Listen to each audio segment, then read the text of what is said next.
CBN Sustentabilidade, com Rosana Jatobá.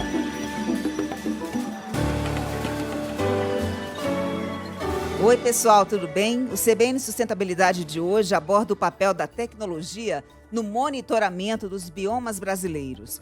Como novas técnicas e ferramentas podem aperfeiçoar o combate a desmatamentos e incêndios e como podem quantificar as emissões de gases do efeito estufa. Eu converso com Osmar Bambini, um dos fundadores da startup 1,5 Grau. Osmar, que prazer recebê-lo aqui no CBN Sustentabilidade. Tudo bem com você? Tudo bem, Rosana, obrigado. O prazer é meu estar aqui com vocês e conversar sobre esse tema tão relevante. Osmar, eu queria que você começasse a nossa conversa explicando aqui para a nossa audiência sobre o nome da sua empresa, 1,5 Grau. É um número que resume exatamente essa preocupação que o mundo inteiro hoje tem com relação aos limites do aquecimento global, né, Osmar?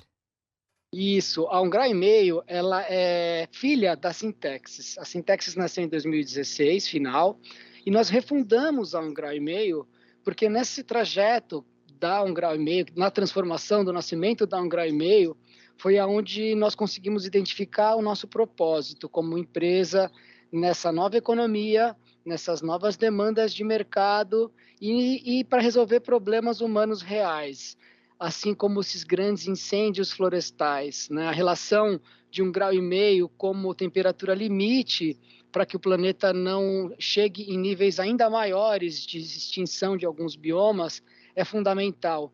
E a questão dos incêndios florestais, recentemente, vem sendo muito estudada e analisada pelos pesquisadores como um dos fatores mais relevantes de emissões de CO2 no planeta, ao ponto, Rosana, de que se nós evitarmos todas as emissões, transformarmos a economia em uma economia net zero, ainda assim, se nós não eliminarmos incêndios florestais, de nada vai ter adiantado.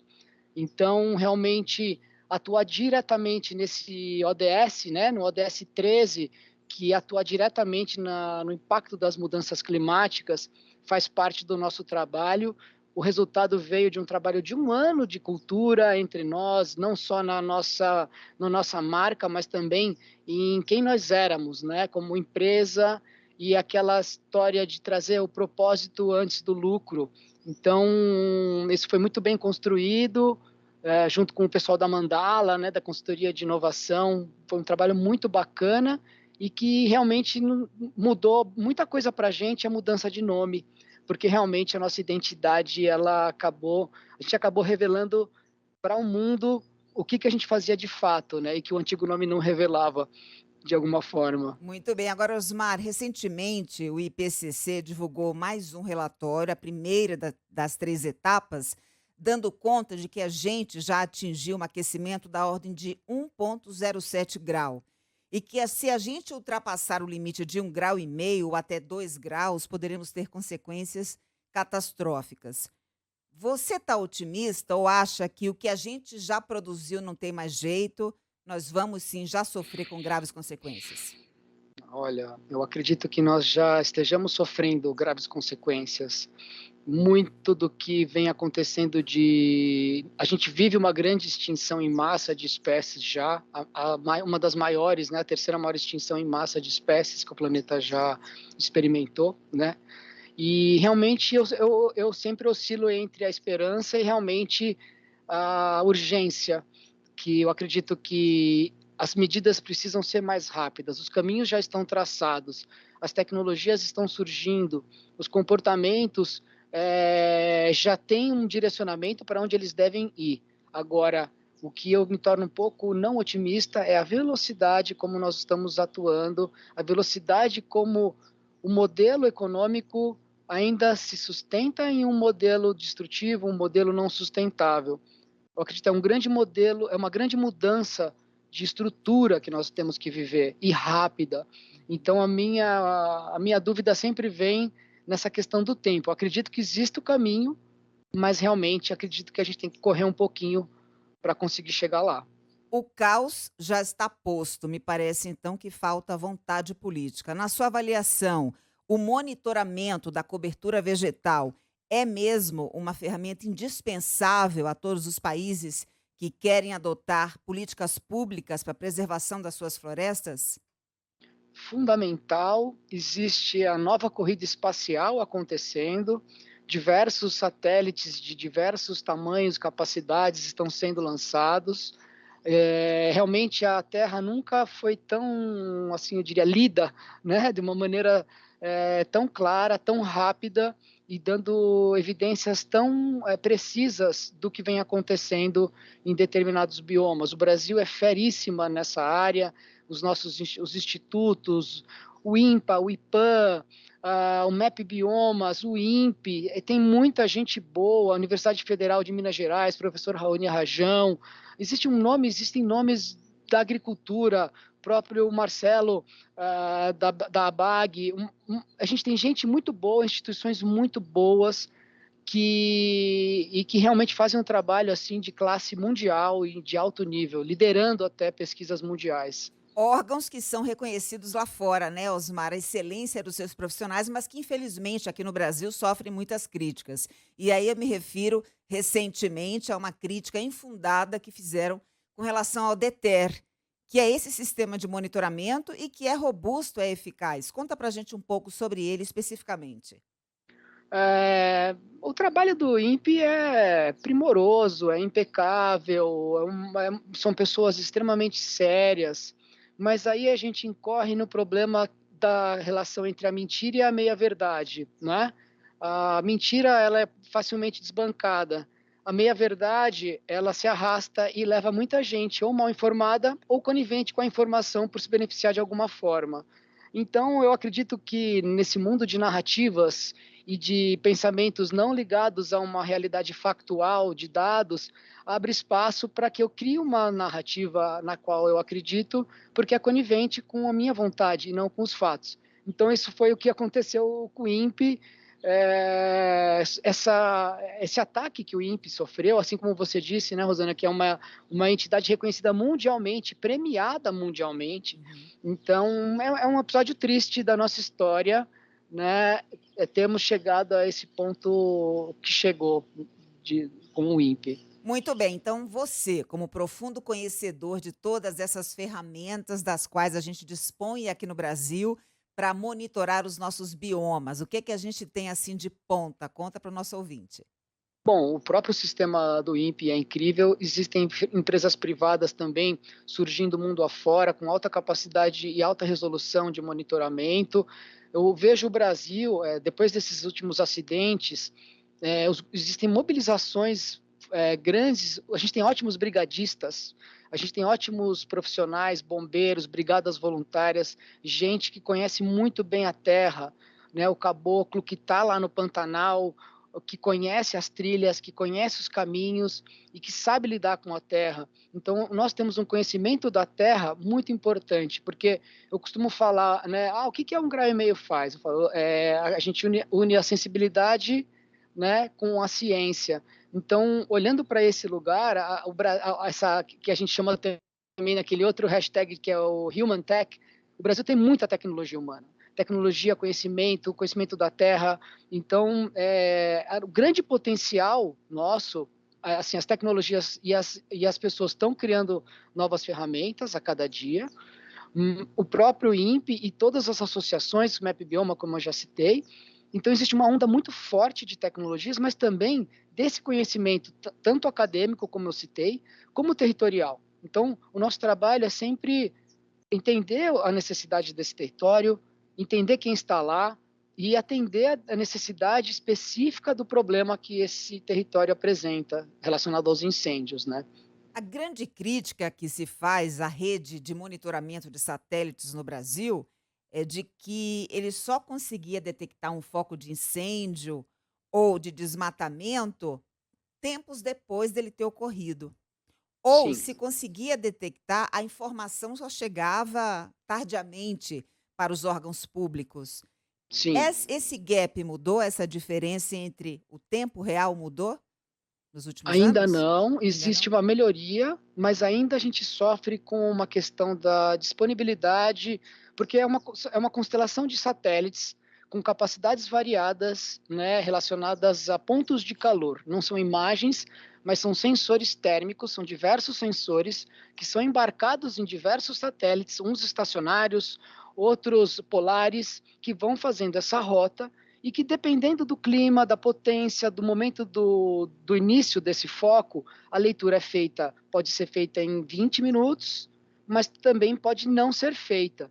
Então, a disponibilidade variável do satélite, ele também atrasa um pouco os protocolos de ação, porque a partir do momento que eu identifico um ponto de calor novo no satélite, eu não tenho uma análise visual. Então, muitas vezes, eu tenho que esperar um certo tempo para mobilizar uma brigada.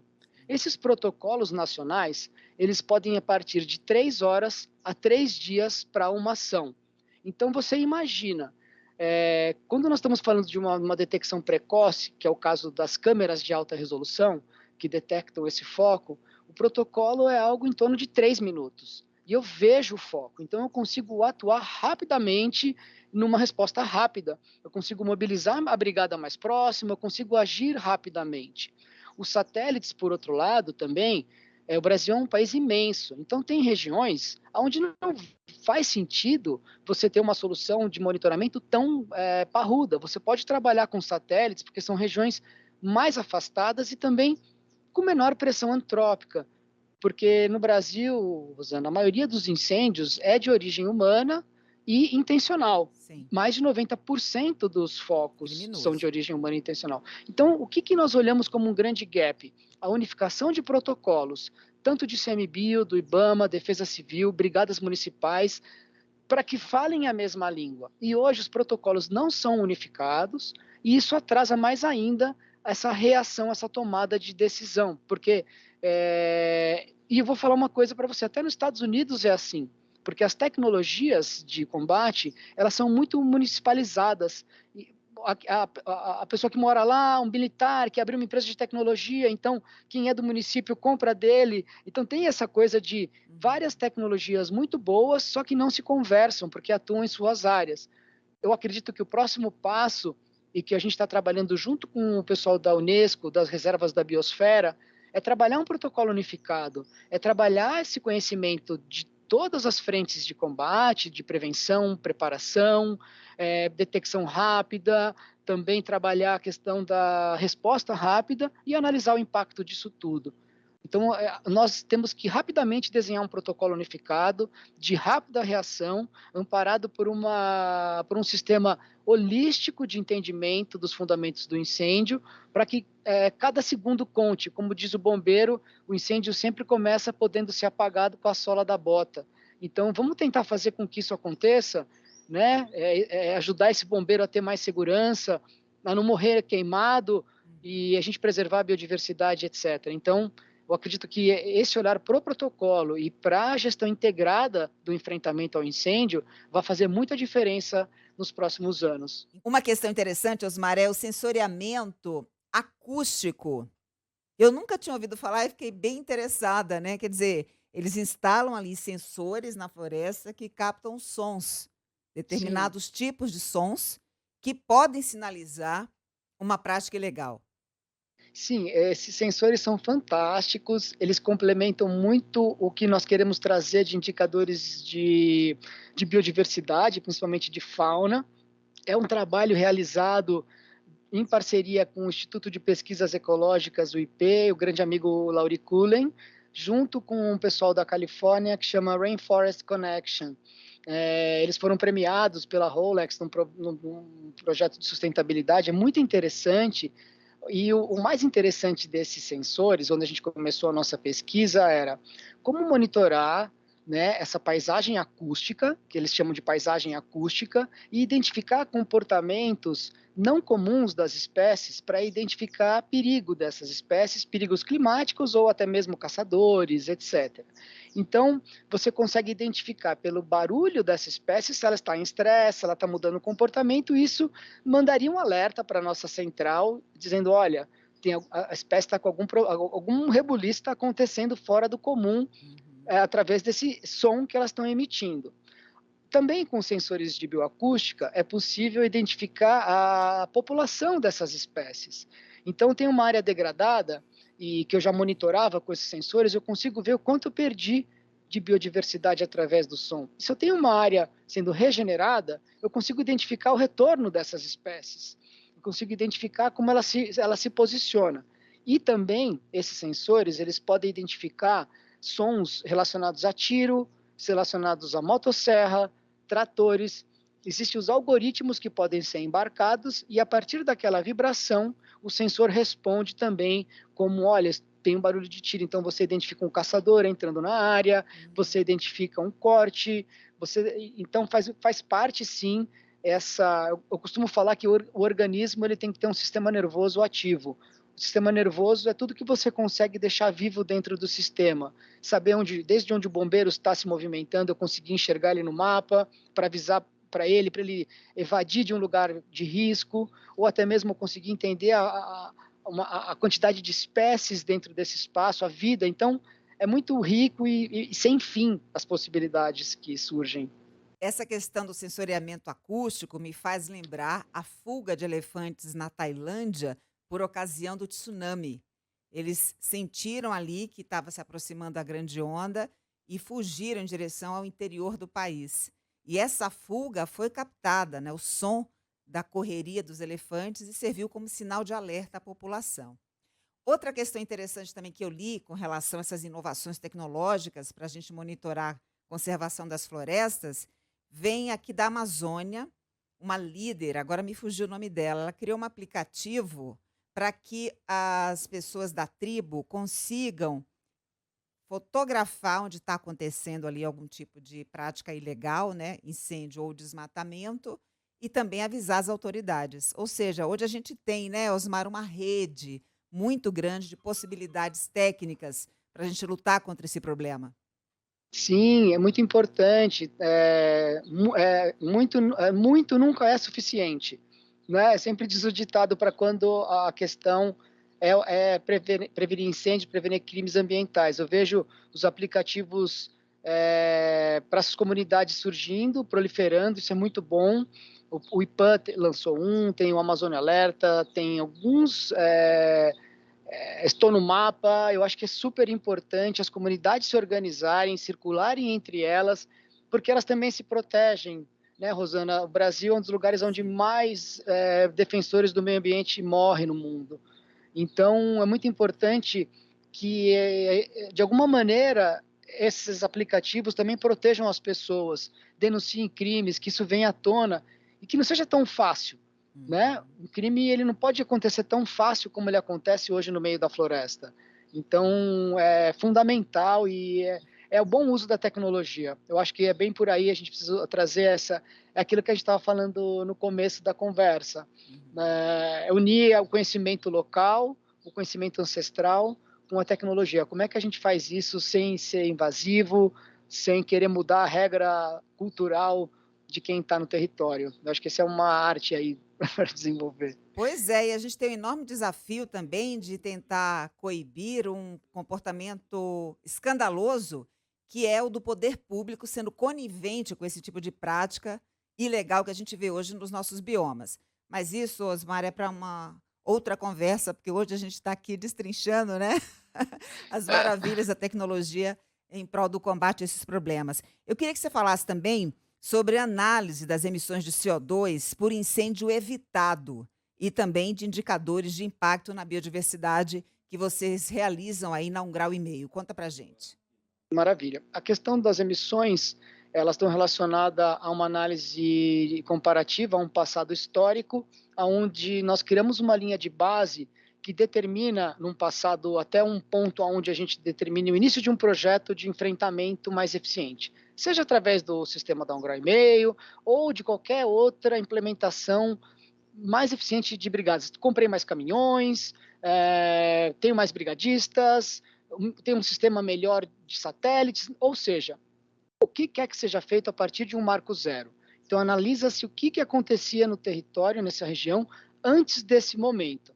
A partir daí, através dos mapas históricos de queimada, de área perdida, analisa-se a média de área perdida a biomassa embaixo dessa área e a intensidade dos incêndios durante as queimadas. A partir daí, tem-se uma linha média de área perdida versus emissões proporcionais que aconteciam antes do projeto.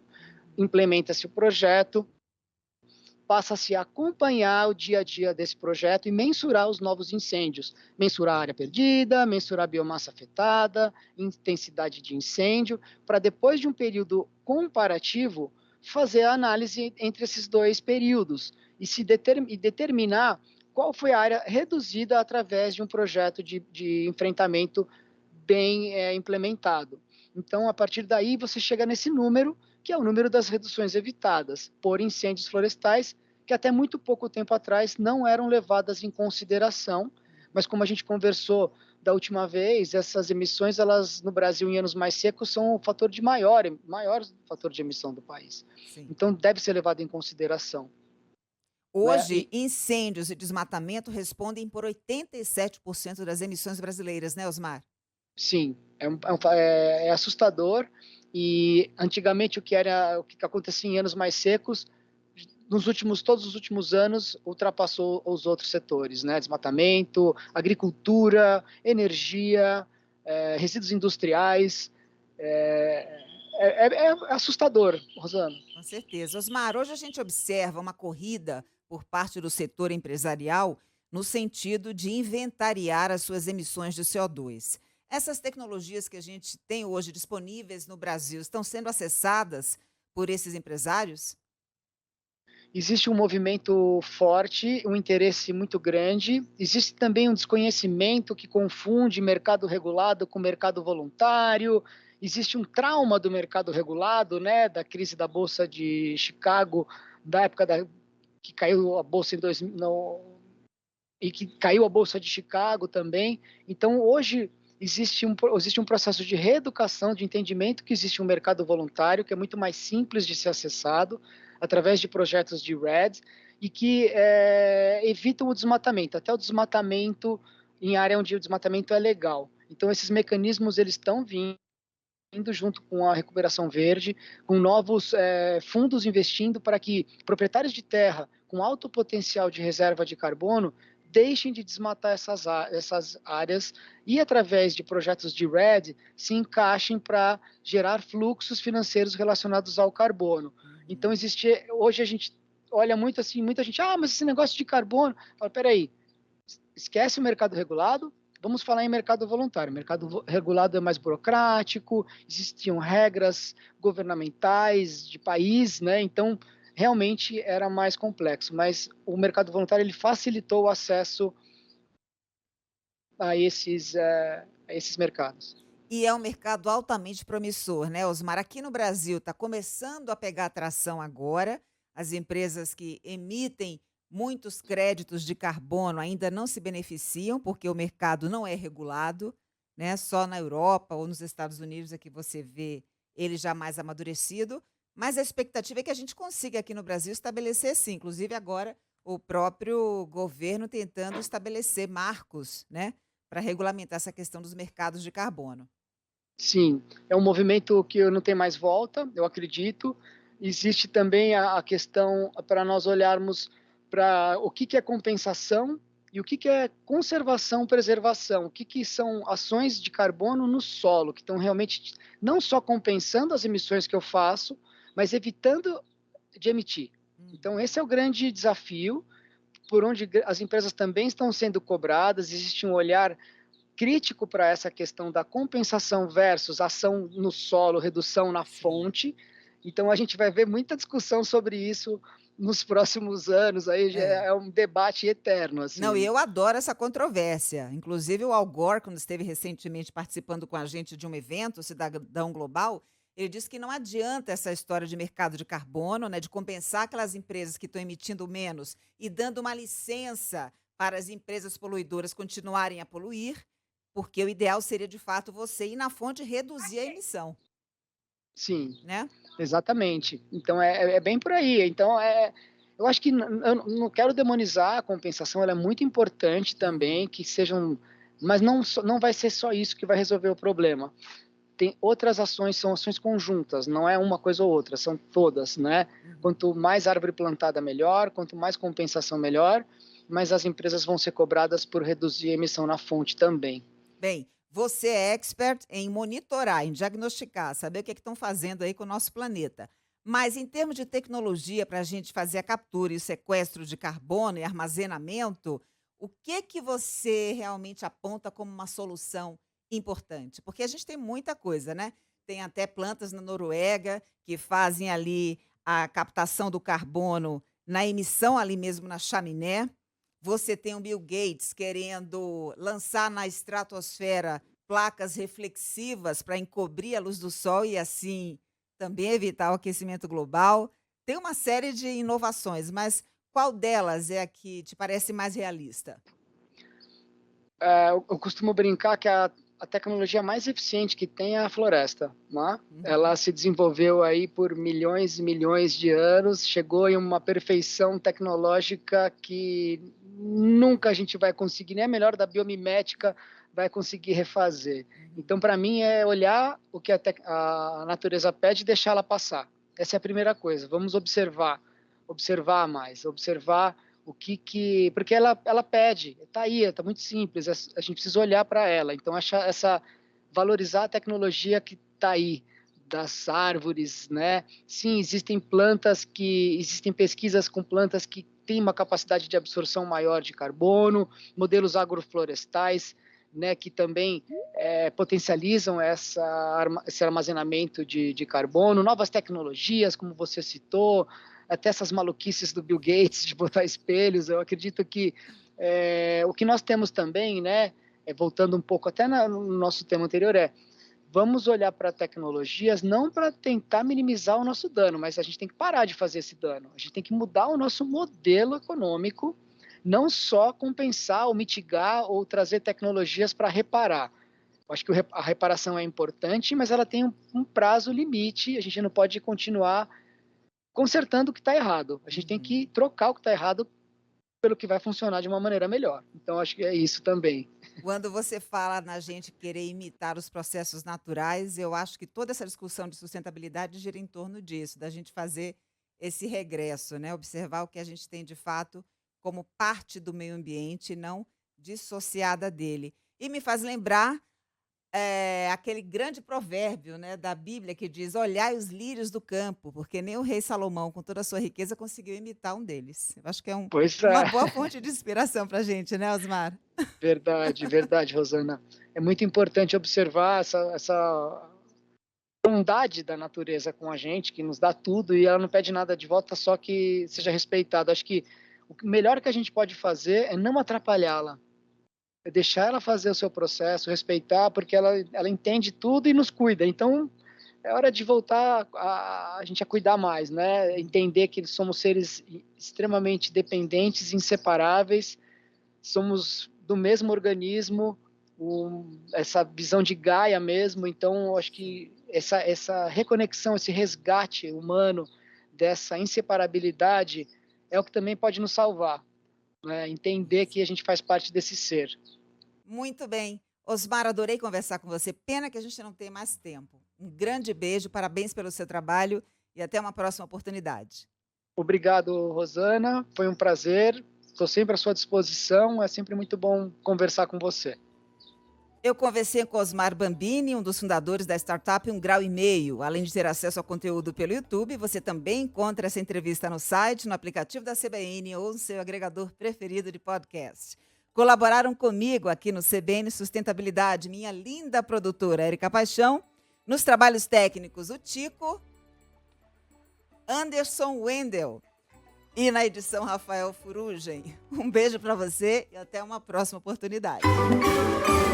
CBN Sustentabilidade, com Rosana Jatobá.